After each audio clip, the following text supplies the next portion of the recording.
Morning, everyone. Am I live? That sounds like, yeah. The question is, can you hear me back there in the rear? And the correct answer to that is no, we ain't built that way. Sorry, that's -2. First of all, thank you all very much for joining us this morning. This is a remarkable day from my point of view. There are a couple of important dates that I hope have already been mentioned, but I feel compelled to repeat. The first one, of course, is that this is the 70th anniversary of the Universal Declaration of Human Rights. And I think it is timely for us to think about how and where those rights apply in cyberspace. And those of us, I think every single person in the room that cares about access to the internet and its utility to the people who have access, need to be conscious of the importance of supporting those rights in the digital space as well as in the physical space. So that's a task that we have before us. The other thing, which I'm very pleased to report, is that while the ITU had originally suggested to us that the 50% mark, that is to say, the reach of the internet got to 50% of the world's population, was off into 2019. The data that I've heard most recently says we've reached the 50% mark now in December. That's an amazing accomplishment. The problem with that number, of course, is that the internet got turned on in 1983. So if you do the math, that was 35 years ago. So it's taken us 35 years to get to 50%.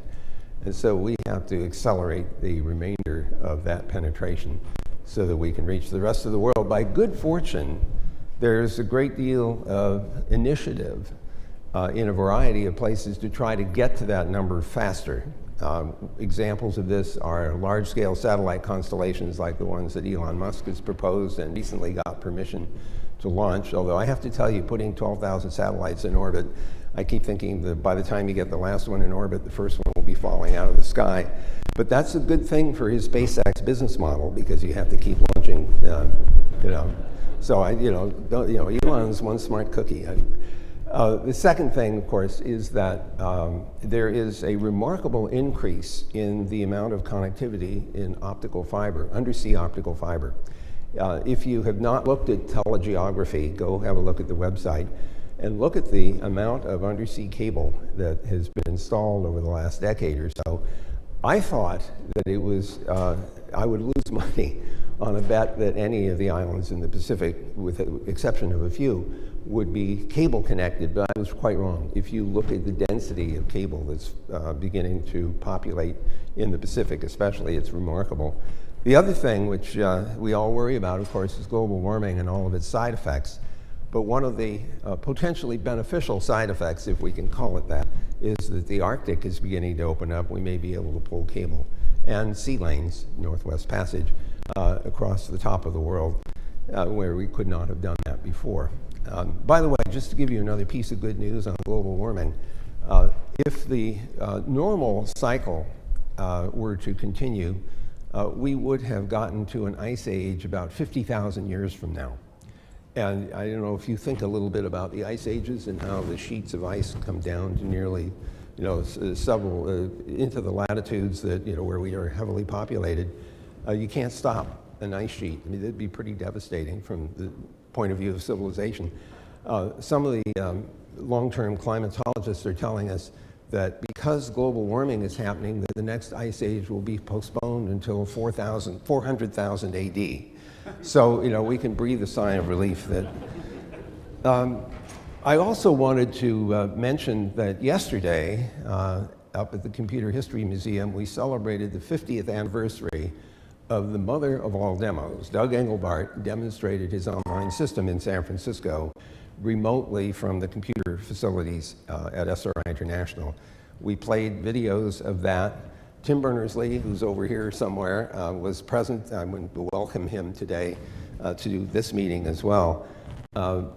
The 50th anniversary is hard to believe. First of all, I met a lot of old friends because anytime you celebrate the 50th anniversary of anything, the people who are celebrating are 50 years plus.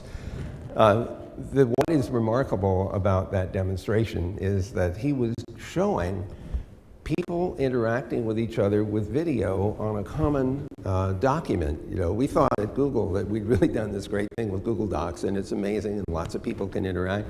That was demonstrated 50 years ago in 1968. Now, that's kind of shocking to think that we haven't come very far in 50 years, which means we have a lot of work to do. The thing I also wanted to draw your attention to is that the importance of spreading internet is not just in its connectivity, it's making it useful for people. It's turning the internet into something which is quantifiable, that quantifiably improves their lives. Are they healthier? Do they live longer? Do they have more disposable income? Do they feel safer? Do we have, you know, food and shelter and clothing and education? Can we apply metrics to the presence of the internet so that we can demonstrate to ourselves that its use is in fact positive and beneficial?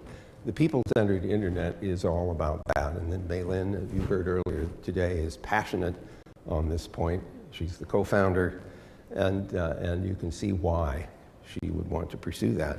I feel like I should also point out something that has to do with, we talk about accessible internet. Now, for many people, that means just getting access to the internet. But I need to point out to you that accessibility has another definition, and that is the access to the internet for people who have various kinds of challenges, various kinds of disabilities. The importance of making the internet accessible and useful to everyone cannot be overstated. And it's a huge challenge. One of the sponsors here, by the way, is Level Access. They wave their hands here someplace. There they are over there. They're very much concerned about how to make these things work better for people with disabilities. So when we think about accessibility and making the internet accessible to everyone, keep in mind that that has to be part of the story. I also find it very important to remind people that even if you are healthy, today, you may have an episodic moment of disability. You might break a leg and be stuck in a wheelchair for 6 weeks. Or you might be temporarily deafened because you were in an airplane and you know how this happens, the change of pressure and your ear gets all blocked up. Those temporary moments of disability should be teaching moments. That even if that problem is temporary and goes away, you begin to appreciate what life is like for some people for whom those things do not go away. Now, you find on your table a book called The People-Centered Economy. This book was published by the Innovation for Jobs group. David Nordfors, where's David? There's David here. David's the CEO and the co-author of that book. He's very much at the Innovation for Jobs group, he's very much involved in trying to figure out how to make the world work better for people that have those kinds of challenges. And so I think that's also on our dance card. So if you think about celebrating these milestones, please think about all the other work that is unfinished, that still needs to be dealt with. And today's discussions, today's presentations should not only enlighten, but they should inspire, and I hope they will, in fact, trigger a desire to engage beyond where you may have today. So the final point I think I want to make before we turn this over to Sir Tim is that every single one of you has an opportunity to make a difference in this online environment. You all have personal experiences, you have business experiences, you have aspirations to make things better. You wouldn't be in this room if you didn't. I'd like to ask you to think during the course of the day about challenges that we should put on the table and articulate, and then try to make happen. So at the People-Centered Internet, we're very, very interested in creating a set of challenge grants that we can use to cause new things to happen. We'll talk more about that tonight. But I wanted to finally thank Ray Wong and Constellation Research for organizing this. The team is absolutely amazing, and to tell you how good they are, I watched Ray at the event yesterday on Sunday, relaxing with his son and mingling with the people who went to yesterday's 50th anniversary. while he had this event opening today, this morning. This guy has a team to die for, and so I want to thank Ray and his team for putting all this together. So thank you, Ray.